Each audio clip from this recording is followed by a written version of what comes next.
So you want to make the jump from full-time graphic designer working a full-time job in a marketing agency, an in-house design job department, whatever it might be, publishing. There's a myriad of things that you could be doing as a full-time graphic designer looking to transition to a freelance full-time on your own position.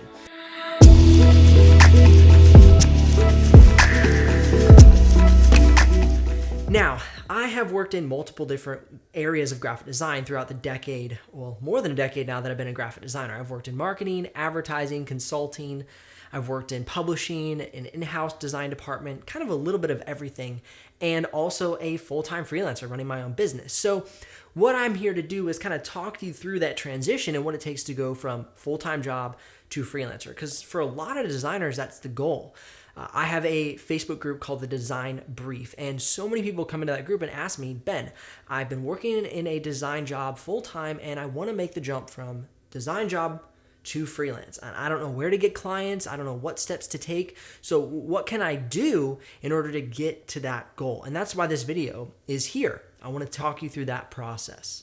Your current circumstances may vary, but what I see for the most part is graphic designers working in agency jobs, in-house design jobs, marketing, whatever it might be, and they do some freelance work on the side. So it might be for friends, family, friends of friends, and they make a little bit on the side. It's enough to go out and buy that new pair of Supremes like Gary Vee talks about, but it's nothing that you would consider sustainable. It doesn't look like a long-term road to a good career. But then you're working your agency job and you catch wind of how much your agency is charging for what you're doing. And you see how much you get paid, and you see this pretty massive gap between what you're making and what the agency is making. And you think, well, I could do that. And that's where the gears start turning. That's where you start to see, okay, I want to capture that big prize. I don't want to just make this anymore. I want that. And so that's usually where designers end up with the question, okay, how do I get to that point? What most designers don't actively consider and what most agencies have in order to charge as much as they do is three things. And that is experience, exposure, and reputation. And it's in that specific order. You want to understand it. So the first thing we're going to look at is experience. And at the inception of a company, if you go and study the company that you're working for, you'll find that in the beginning, they had nothing. They had no experience, they had nothing to show for it, and they had nothing to claim the services that they offered. And so that's where I find most designers are at. They say, okay, well, what do you mean? As a designer, I have experience. That's why I'm working here at this agency. Yes, but when's the last time that you've dusted off your portfolio, really revised it, and gave it a good look to see if you are up to par with what is offered in the design industry outside of your job? So according to the design industry and according to what you're putting out there, you have no experience. And so this is where I find most designers are. Their portfolio, their resume, whatever it might be, is sitting on a desk somewhere collecting dust. And so they're not out there. They're not in front of the world ready to be presented, ready to get that next job, ready to start fostering more freelance clients. And so the question is, when's the last time you've curated your work on Behance or really put some good effort into your Instagram feed to start to show what you're doing? And if you look back at those companies' histories, whenever they did a piece of work, they got it out there. So maybe it was different when they first started. Maybe they were in magazines. Maybe they would go in newspapers and promote their services, whatever it might be a few decades ago. But for now, that would be social media. That would be Behance. That would be your blog.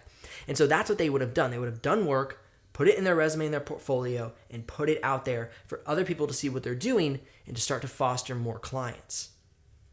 Obvious stuff, but something that a lot of people don't consider when making that jump from full-time work to freelance. So exposure, again, is that something that you're actively doing, or is it something that's collecting dust on a desk somewhere? Are you using 80% of your effort to dive into a social media platform where you know that target market that you're looking to promote to is, and then 20% of your effort on another platform where you find that the client you're looking for is relevantly available, but maybe you don't want to put all your effort into one of those platforms. You want to master one platform and be available on the other platforms in case some of those other platforms pop. Now, this is something I talk about in the Design Business Kit, which is the product that I've created in order to help graphic designers really lock in the business structure of their graphic design business, whether they're becoming freelancers or full-time business owners. So talk more about that later, but if you're curious about that, you can check it out in the description below. I definitely recommend that for you. So basically, if you're spending 80% of your time on one of these platforms, whether that be YouTube, Instagram, Behance, LinkedIn, then you want to take the other 20% of your time and repurpose your content and distribute it across the other relevant platforms. That's how you gain exposure on multiple places without over-consuming yourself and obsessing with every single platform. You want to master one and be present on the others. Exposure is the raft that takes you from one side of the river to the other. So let's say that you work an 8-hour day. That's what most designers work 40 hours a week, 8 hours a day. That leaves 16 hours left over. Now you got to take away about 7 hours for sleep, 2 hours for meals, and 1 hour for leisure. So you have about 6 hours. And you think, well, gosh, I'm not going to work on my design business 6 hours a day. Well, maybe you should.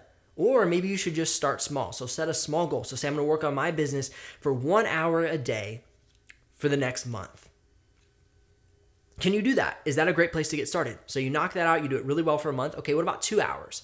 Okay, what about 3 hours? Where does it get to the point where it's like, okay, that's a bit too much, but what's that happy medium for you where you can start to put in consistent effort to getting exposure, getting your business out there, getting your services ready to be sold to the clients that you're looking for? So what are you doing with that time? Well, you're creating work that's tailored towards a specific client that you want to attract. You're putting it out on social media and curating your social media presence. You're building a website and creating lead captures to make sure you can capture the clients that are finding your work. You're getting them into your funnel. You're either capturing their email, they're setting up a phone call consultation with you, or they're getting a free offer to learn more about your services and how you are the expert in the area that they want design for. And so these are all the ways that I teach in the Graphic Design Business Kit on how to really structure your business to be long-term sustainable and to grow. Because you can go out there and find some clients and have a few quick one-off design jobs, but how are you going to create long-term sustainability? And that's really my passion, is taking the disorganization that I see a lot of times within graphic design businesses, freelancers, and getting organized, getting a structure to be long-term successful.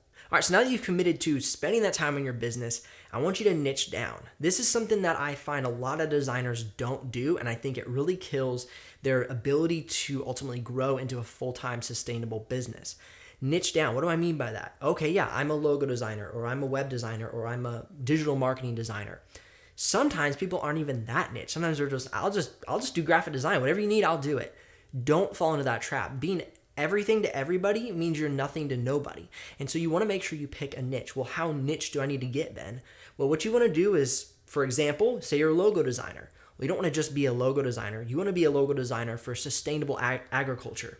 Or you want to be a logo designer for specific construction companies or painting companies. And that way, when your social media presence is out there, when you're curating your Behance or you're talking on YouTube about your design services or you're critiquing logos, whatever it is you do to gain exposure, you want to be known for that specific niche. So if a painting company comes along and is looking for a painting logo, you are what they find. You are blasting home that specific niche.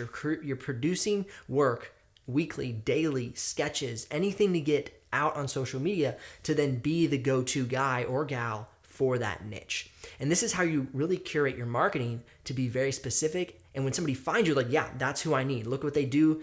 That's the service I need. And so a lot of times people think, okay, well, I don't want to just turn away business. Well, then don't turn away business. Just because you do a painting logo doesn't mean a concrete company's not going to come to you and say, well, they only do painting logos, I'm out of here. If they like your work, they're going to come and they're going to stick with you. And so that's really been the biggest thing that I've seen in my marketing and the marketing of other designers who I've talked with and helped, is that once they got niched down, their business grew. And over time, as you stick to your niche, you're going to develop a reputation for premium services and a premium price. And that is where, again, your business will grow and your income will grow. So if somebody comes along and says, hey, I really want you to do this, but it's outside your niche, well, turn it down maybe, or say yes or say no. You have the control and you have the power to do so because you are considered the go-to in a specific area. Now, that's one of the great things about working a full-time job while you're getting your freelance career off the ground, is you have security. So basically, I like to call this when you're building your raft and you're in the middle of the woods, wild game can easily come upon you. And so what I found is if you have the right tools in your arsenal, which is your security. So if you got your rifle and a wolf comes out of nowhere and tries to attack you and throw you off the raft that you're building, you can fight back. And so what happens is a lot of times people get themselves in a situation where they can't fight back. They are at the mercy of whatever client comes their way because they've dove in too early and they don't have that security of their full-time job. So they have to say yes to everything. And what happens is they no longer are in control of the curation of their portfolio, and they no longer become that go-to person for a specific niche. They become spread thin. Where if you're at your full-time job, you can have your tools, your defense, and say, no, this is what I do, but I really appreciate your time and your willingness to want to work with me, but that's not my niche, and I'm not going to work in that. So you can really curate your specific specialty, and that is going to do worlds for your marketing and finding those clients that you really want to work with. All right, now there'll come a time where your freelance work will possibly be making more than your full-time job. And here's where you have a really strong decision that you need to make. Either you can quit your job or you can start to contract out your work to other designers. And this is really difficult for some designers because they love that creative control. They love to be in control of what they're doing and the work that's produced. But let me kind of create a little more vision for you in that hiring out of other designers. Let's say you produce a logo for $2,500. That's your good logo package. Some people produce them for $200, some people produce them for $10,000, but let's just say you're at $2,500. The next client that comes along, let's say you go ahead and you charge them $3,500. You then go and contact a designer that you like, somebody's work that you've seen and you can trust. You say, hey, how much will you do this logo for? I have a project I need completed. Can you please do a logo for me? Here's the brief, here's the expectations, etc. They'll probably say, maybe $300 to $500, maybe $1,000 tops. So, okay, great. So you hire them. You just made $2,500 and you didn't have to design. All you did was be the leeway from the client to the designer, and you made that money in between. Now, I love this because this is something that Chris Do taught me, and I think is an amazing thing. It's something I've implemented, and it's been very successful because I can then spend my time finding clients, and I can spend my time working on some of the bigger projects that I like, and some of these smaller projects I can push off to another designer and still make good money, not even having to touch the project, just being that connecting point. And so that's the thing. You're saying, okay, well, how does that work? Well, the designer doesn't have the reputation or the exposure to reach the client, and the client doesn't understand how to direct the designer in order to get the result they want. And that's where you come in. You start to become creative director.